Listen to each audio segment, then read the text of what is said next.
வாழ்க்கைக்கான வார்த்தை என்ற இந்த வலை ஒளிபரப்பிற்கு உங்களை வரவேற்கிறோம். இது ஆதியாகமம் முதல் வெளிப்படுத்துதல் வரை முழு வேதாகமத்தையும் உள்ளடக்கிய ஒரு தினசரி தியானமாகும். என்னாகமம் 26ஆம் அதிகாரத்தில் ஆண்டவர் மோசேயை இஸ்ரவேல் ஜனங்களை எண்ணும்படியாக சொல்லியிருந்தார்.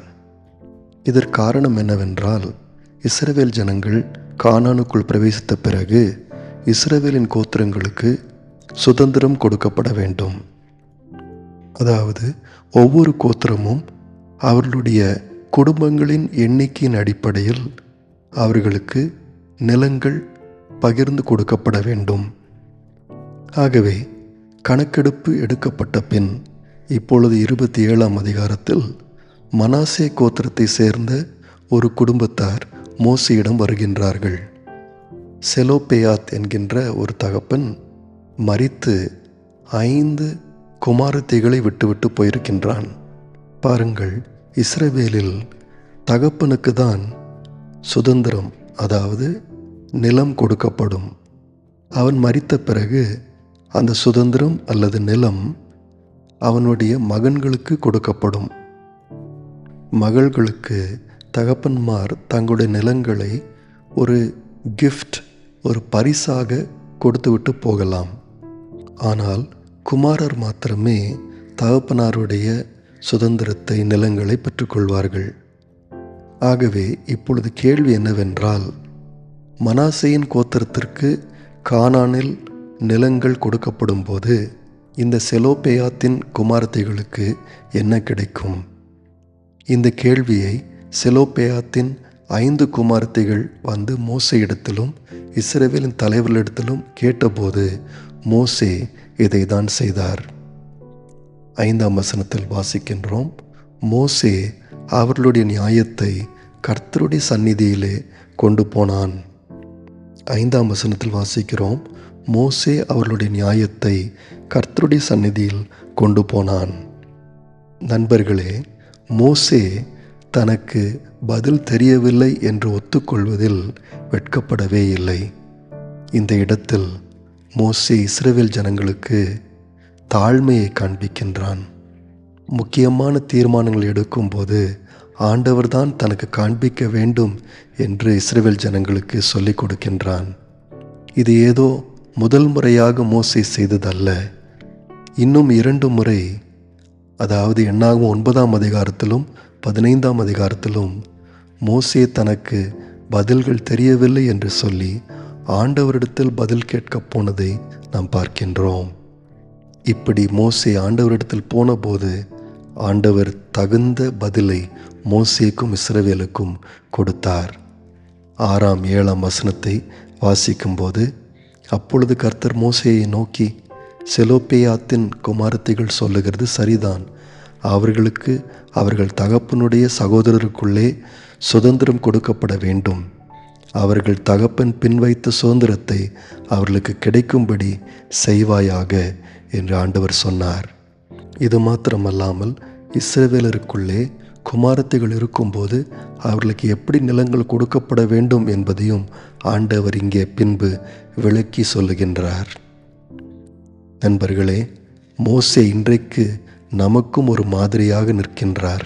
இன்றைக்கு அநேகர் முக்கிய தீர்மானங்கள் எடுக்கும்போது கலாச்சாரம் என்ன சொல்லுகின்றது, நாட்டினுடைய சட்டங்கள் என்ன சொல்லுகின்றது, அவர்கள் வாழும் சமுதாயம் என்ன சொல்லுகிறது என்றுதான் கேட்கின்றார்கள். ஆனால் விசுவாசிகளோ ஆண்டவருடைய சித்தத்தின்படி நடத்தப்படுகின்றார்கள். அவர்கள் குழப்பத்தில் இருக்கும்போதும் தேவனுடைய வழிநடத்துதலை தேடுகின்றார்கள். பாருங்கள், சில நேரத்தில் நண்பர்கள், நம்மோடு கூட இருக்கின்றவர்கள், இன்னும் சமுதாயம் நமக்காக தீர்மானிக்குமானால் சில நேரங்களில் அது மிகுந்த பாதகத்தை கூட கொண்டு வர முடியும். இந்த செயலின் மூலமாக மோசே அன்றைக்கு இளம் இஸ்ரவேலருக்கு ஒரு நல்ல பாடத்தை கற்றுக் கொடுத்தான். இதனால்தான் மோசேக்கு பின் வந்த யோசுவாவும் கானானுக்குள் பிரவேசித்த போது அநேக முறை மோசேயின் மாதிரியை பின்பற்றினான்.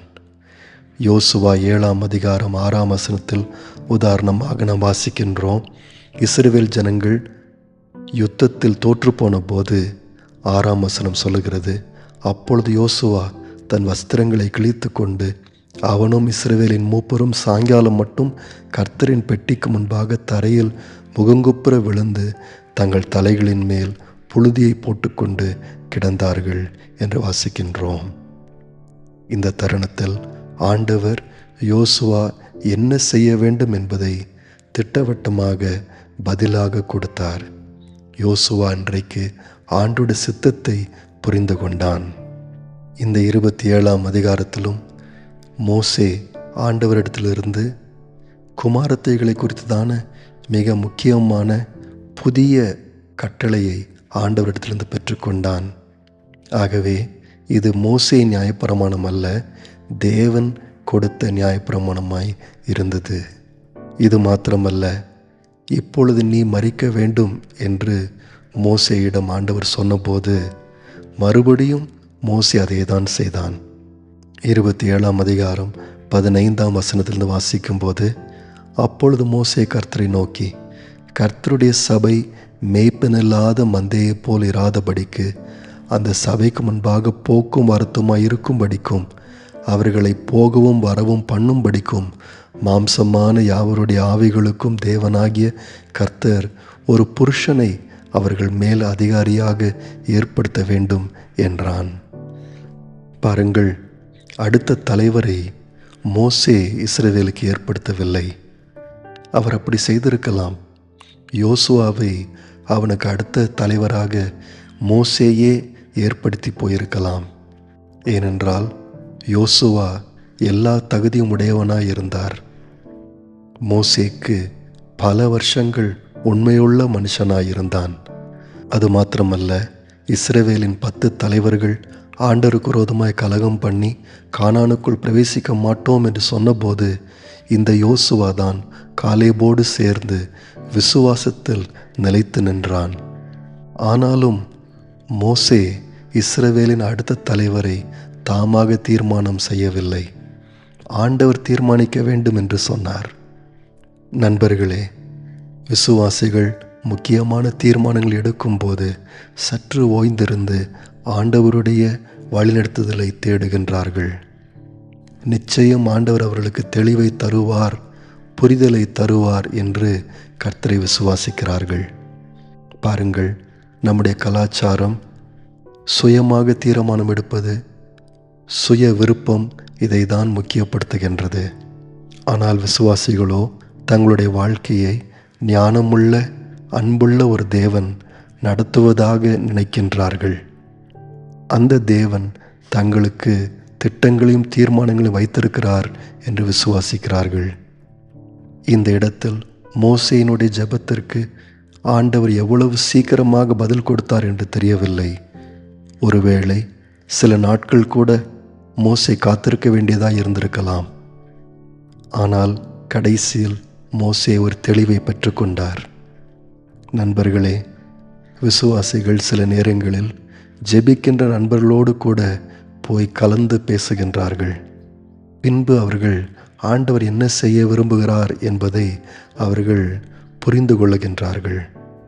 குறிப்பென்னவென்றால், விசுவாசிகள் தேவனுடைய வழிநடத்துதலை தேடுகின்றார்கள். இங்கே மோசே ஆண்டவரை விசாரித்த போது இஸ்ரவேல் ஜனங்களை பாதிக்கக்கூடிய மிக முக்கியமான ஒரு தீர்மானத்தை எடுக்க கர்த்தர் உதவி செய்தார். 18ஆம் வசனத்திலிருந்து நாம் வாசிக்கும்போது, கர்த்தர் மோசேயை நோக்கி, ஆவியை பெற்றிருக்கிற புருஷனாகிய யோசுவா என்னும் நூனின் குமாரனை நீ தெரிந்து கொண்டு அவன் மேல் உன் கையை வைத்து அவனை ஆசாரியனாகிய எலியாசருக்கும் சபை அனைத்திற்கும் முன்பாக நிறுத்தி அவர்கள் கண்களுக்கு முன்பாக அவனுக்கு கட்டளை கொடுத்து அவனை ஏற்படுத்து என்று ஆண்டவர் சொல்லுகின்றார். இப்படிதான் யோசுவா இஸ்ரவேலின் அடுத்த தலைவராக தேர்ந்தெடுக்கப்பட்டார். அவர் ஆண்டவருடைய தேர்வாக இருந்தார். இது மாத்திரமல்லாமல் ஆண்டவர் யோசுவாவும் தன்னுடைய முக்கியமான தீர்மானம் எடுக்கும்போது ஆண்டவரை விசாரிக்க வேண்டும் என்று சொல்லிக் கொடுத்தார். 21ஆம் வசனத்தில் நாம் வாசிக்கின்றோம், அவன், அதாவது யோசுவா, ஆசாரியனாகிய எலியாசருக்கு முன்பாக நிற்க கடவன். அவன் நிமித்தம் அந்த ஆசாரியன் கர்த்தருடைய சன்னிதானத்தில் வந்து ஊரீம் என்னும் நியாயத்தினாலே ஆலோசனை கேட்க கடவன். அவருடைய கட்டளையின்படியே அவனும் அவனோடே கூட இஸ்ரவேல் புத்திரராகிய சபையார் எல்லாரும் போகவும் அவருடைய கட்டளையின்படியே வரவும் வேண்டியது என்று கர்த்தர் சொன்னார். ஆகவே யோசுவாவும் மோசேயை பின்பற்றி ஆண்டவரிடத்தில் விசாரித்து காரியங்களை செய்ய வேண்டும் என்று இங்கே சொல்லப்படுகின்றது. நண்பர்களே, நீங்களும் நானும் இந்த உலகத்தில் தனிமையானவர்கள் அல்ல. தேவனே நம்முடைய மேய்ப்பராகவும் நடத்துபவராகவும் இருக்கின்றார். யாரெல்லாரும் அவரை கேட்கின்றார்களோ அவர்களை ஆண்டவர் நடத்துகின்றார். விசுவாசிகள் ஆண்டவரை தேடும்போது அவர்கள் தெளிவை பெற்றுக்கொள்கின்றார்கள். இந்த தெளிவோடு நடக்கும்போது அவர்கள் உண்மையாக தைரியமாக இருக்கின்றார்கள். நேயர்களே, இந்நிகழ்ச்சியை கேட்டதற்காய் நன்றி. மீண்டும் ஒரு புதிய அத்தியாயத்துடன் வாழ்க்கைக்கான வார்த்தையில் நாளை சந்திப்போம்.